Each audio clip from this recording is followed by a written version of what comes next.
Hello friends, welcome back to the fourth video of our power point series. आज के video में हम देखेंगे कैसे आप अपने स्लाइड्स में टेक्स्ट फॉर्मेट करते हैं और इमेजेस, शेप्स और अदर कंटेंट ऐड करते हैं। आप अपने प्रेजेंटेशन को ज़्यादा एंगेजिंग और प्रोफेशनल बना सकते हैं बाय यूजिंग दिस टिप्स। तो चलिए शुरू करते हैं। तो let me tell you first of all कि ये इस सीरीज़ का फोर्थ वीडियो है। अगर पहले वाले 3 वीडियोज़ आपने अभी तक नहीं देखे हैं, जहाँ हमने काफ़ी बेसिक्स से शुरू किया है, तो आप वीडियोज़ पहले वो जाके देखिए and then come back to the fourth videos.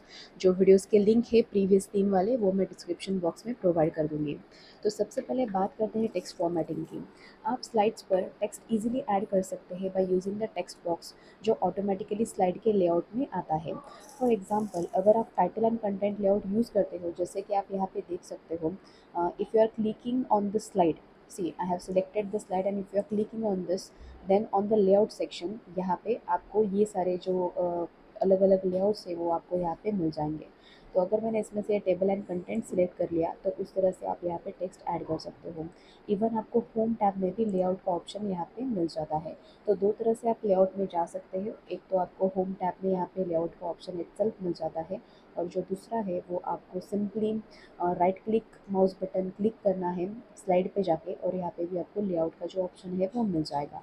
तो इसमें से आप अपने हिसाब से जो लेआउट है टेक्स्ट का वो आप सिलेक्ट कर सकते हो।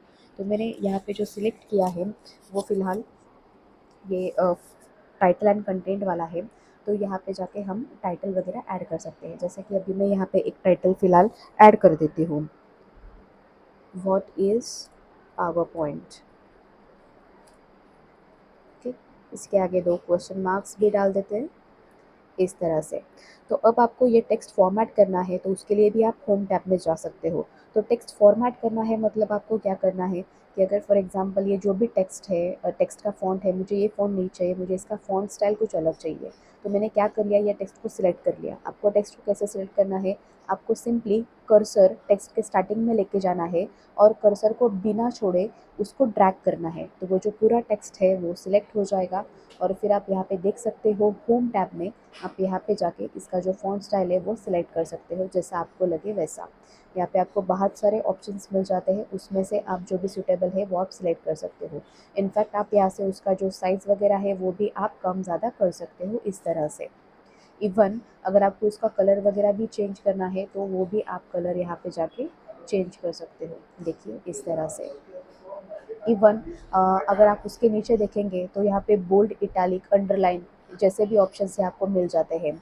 तो पहले ही ये जो टेक्स्ट है ये बोल्ड है, तो मैं आपको दूसरा टेक्स्ट टाइप करके बताती हूँ कि इस पे बोल्ड का ऑप्शन कैसे लगता है। तो मैंने रैंडमली कोई भी टेक्स्ट यहाँ पे टाइप कर लिया है। I will just select the text and click on the bold, so you can see that the text has become a bold. Okay, even you can made it italic also. Italic means वो उसको थोड़ा सा स्लैंड कर देगा। Even आप इसको underline भी कर सकते हो इस तरह से। देखिए, तो आप इस तरह से बहुत सारे ऑप्शंस ये पावर पॉइंट में यूज़ करके आप जो भी आपका प्रेजेंटेशन है उसको बहुत ही ज़्यादा इफेक्टिव बना सकते हो। अगर आपके स्लाइड्स में टेक्स्ट को स्ट्रक्चर बनाने के लिए आपको कोई बुलेट्स और नंबरिंग का यूज़ किया जाता है, तो ये स्पेशली टैब हेल्पफुल होता है जब आपको कोई पॉइंट हाईलाइट करना है तब। जैसे कि अभी मुझे यहाँ पे कोई नेक्स्ट लाइन में टेक्स्ट टाइप करना है, तो मैं क्या करूँगी, simply click on the enter from keyboard. तो यहाँ पे ये जो ये बुलेट का फ़ॉन्ट है वो ऑटोमेटिकली आ गया। अगर मुझे ये नहीं चाहिए, तो यहाँ पे आप होम टैब में ही आप यहाँ पे क्लिक कर सकते हो। तो आपको यहाँ पे अलग अलग टाइप के बुलेट्स भी मिल जाते हैं इस तरह से। अगर आपको बुलेट्स नहीं चाहिए, आपको सिंपली नंबरिंग देने हैं, तो आप यहाँ पे जाके नंबरिंग का ऑप्शन भी सिलेक्ट कर सकते हो इस तरह से। आपको रोमन नंबर चाहिए तो वो भी आप यहाँ से सिलेक्ट कर सकते हो। अब बात करते हैं हम कैसे इमेजेस इंसर्ट कर सकते हैं। तो पावर पॉइंट प्रेजेंटेशन में इमेजेस एक इम्पॉर्टेंट रोल प्ले करता है, क्योंकि स्लाइड्स को विजुअली अट्रैक्टिव बनाता है। आप इमेजेस को इंसर्ट टैब से इजीली ऐड कर सकते हैं by clicking on the picture button.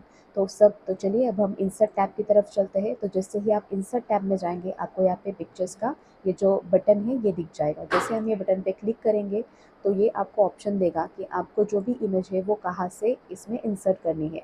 तो आपको सबसे पहले तो आपको वो फ़ोल्डर ढूँढना पड़ेगा जहाँ पे आपने वो इमेज सेव कर लिया है, और फिर वहाँ से आप इंसर्ट कर सकते हो। अभी फॉर एग्ज़ाम्पल मैं यहाँ पे रैंडमली डेस्कटॉप पे ही है ये इमेज, तो मैं ये 5 एक्सेस मशीन वीएमसी मशीन का जो इमेज है वो यहाँ पे इंसर्ट करके आपको बताती हूँ इस तरह से। तो जैसे ही मैंने ये इमेज यहाँ पे इंसर्ट कर लिया, तो आप यहाँ पे देख सकते हो उसके साथ में मुझे कुछ आइकन इसके साथ में मुझे इसके साइड में कोई बटन जैसा ये भी दिख रहा है। तो इसको मैं ऐसे ही सिंपली आपको इस पे कर्सर लेके जाना है और इसको ड्रैग करना है। तो इसका जो साइज़ है वो आप बढ़ा सकते हो, कम ज़्यादा कर सकते हो अपने हिसाब से। या डेफ़िनेटली आपकी जो भी इमेज की क्वालिटी है वो उस हिसाब से वो आपकी इमेज कितना ब्लर हो रही है ज़्यादा इसकी साइज़ बढ़ाने से, वो भी आपको चेक करना पड़ेगा। तो ये फ़िलहाल मेरे केस में जैसे मैं इसका साइज़ ज़्यादा बढ़ा रही हूँ तो इमेज थोड़ा-सा ज़्यादा ब्लर हो रहा है, तो मैं इसका साइज़ थोड़ा-सा छोटा ही रखूँगी। ओके। इवन अगर आपको ये प्रेजेंटेशन में कोई एक्स्ट्रा विजुअल वगैरह चाहिए तो आप यहाँ पे शेप्स भी ऐड कर सकते हो। देखिए, आप यहाँ पे जाके इंसर्ट में जाके आपको शेप्स का भी ऑप्शन इस तरह से यहाँ पे मिल जाता है। यहाँ पे भी शेप्स के बहुत सारे ऑप्शंस दिए हुए हैं। तो फिलहाल मैंने ये चूज़ कर लिया है और यहाँ पे मैं ये शेप्स आपको निकाल के बता सकती हूँ। तो इवन आप ये जो पॉइंट्स है इसके बाउंड्री पे जो लाइंस दिए हैं वो भी आप ड्रैग करके इसका जो शेप है, इसका जो साइज़ है वो कम ज़्यादा कर सकते हो। अगर आपको ये ब्लू कलर में नहीं चाहिए तो आप यहाँ पे बहुत सारे आपको कलर में भी ऑप्शंस मिल जाते हैं। इवन आप अपने कुछ थीम्स भी ये अदर थीम्स फाइल में जाके वगैरह आप वो भी यहाँ पे बना सकते हो। इवन आप इसका जो आउटलाइन है वो भी आप दूसरे कलर में चाहते हो तो वैसे भी आप यहाँ पे मार्क कर सकते हो। तो जैसे कि मतलब आप कोई चीज़ यहाँ पे इंसर्ट कर रहे हो, जैसे कि हमने इमेज में देखा कि हमने अभी मैंने इमेज पे क्लिक कर दिया है और मैं अगर इंसर्ट में चली जाऊँ तो मुझे यहाँ पे जो भी इससे रिलेटेड ऑप्शंस है, जैसे ही मैंने ये इमेज पे डबल क्लिक कर दिया तो जैसे ही मुझे इससे रिलेटेड ऑप्शंस है वो यहाँ पे मुझे मिल जाएंगे कि जैसे मैं अभी फॉर्मेट में ये मुझे बता रहा है कि आप इस तरह से भी आपके इमेज को फॉर्मेटिंग कर सकते हो। तो इसके लिए आपको क्या करना है, सिंपली आपको इमेज पे जाके उसको डबल क्लिक करना है तो आपको ये जो फॉर्मेटिंग के ऑप्शंस है ये मिल जाएंगे। आप इवन यहाँ पे जाके उसको अगर कोई आपको अलग कलर की बॉर्डर वगैरह चाहिए तो वो भी आप यहाँ पे डाल सकते हो। आप देख रहे हो कि जैसे ही मैं कर्सर मूव कर रही हूँ डिफरेंट डिफरेंट कलर्स पे तो उस तरह से उसको जो कलर है वो उसका चेंज हो रहा है। सिमिलरली आप ये शेप के साथ भी कर सकते हो। आप इसको कोई इफ़ेक्ट वगैरह भी देना चाहते हो तो वो भी आप यहाँ से असाइन कर सकते हो। तो अगर आप अपने इन्फॉर्मेशन को और ज़्यादा विजुअली अट्रैक्टिव और स्ट्रक्चर्ड फॉर्म में दिखाना चाहते हैं तो आप स्मार्ट आर्ट का इसमें यूज़ कर सकते हैं। तो स्मार्ट आर्ट का यूज़ करने के लिए मैं यहाँ पे एक अलग स्लाइड लेके चलती हूँ। तो न्यू स्लाइड पे जाने के लिए हम क्या करेंगे, जो अपनी प्रीवियस स्लाइड है उस पर just click on the right mouse button and click on the new slide. या फिर आप यहाँ पे भी जो होम टैब में ऑप्शन है आप न्यू स्लाइड पे जाके भी क्लिक कर सकते हो। जो भी आपको लेआउट चाहिए आप वो चूज़ कीजिए और आपकी जो स्लाइड है यहाँ पे ऐड हो जाएगी। तो अब हम बात करने वाले हैं स्मार्ट आर्ट के बारे में। तो स्मार्ट आर्ट के लिए आपको फिर से इंसर्ट टैब में जाना है और आपको क्लिक करना है स्मार्ट आर्ट पे। अब जैसे इस पे क्लिक करते हो आपको ये इसका लेआउट है ये दिख जाएगा। यहाँ से आप बहुत सारे जैसे भी आपको चाहिए, फॉर एग्जांपल आपको किसी ऑर्गेनाइजेशन का हायरार्की दिखाना है तो आप ये हायरार्की का ऑप्शन यहाँ पे चूज़ कर सकते हो। आपको कोई रिलेशनशिप बताना है, कोई पिरामिड आपको दिखाना है, कोई फ्लो चार्ट आपको बनाना है तो उस तरह से आप यहाँ से पिक कर सकते हो। जैसे कि फॉर एग्जांपल अभी मैंने ये गियर वाला यहाँ पे पिक कर लिया है। तो देखिए यहाँ पे इंसर्ट हो गया। जैसे ही मैंने ये क्लिक कर लिया और ये इंसर्ट हो गया तो इससे रिलेटेड जो भी ऑप्शन है वो आपको यहाँ पे ऊपर दिखना स्टार्ट हो गए।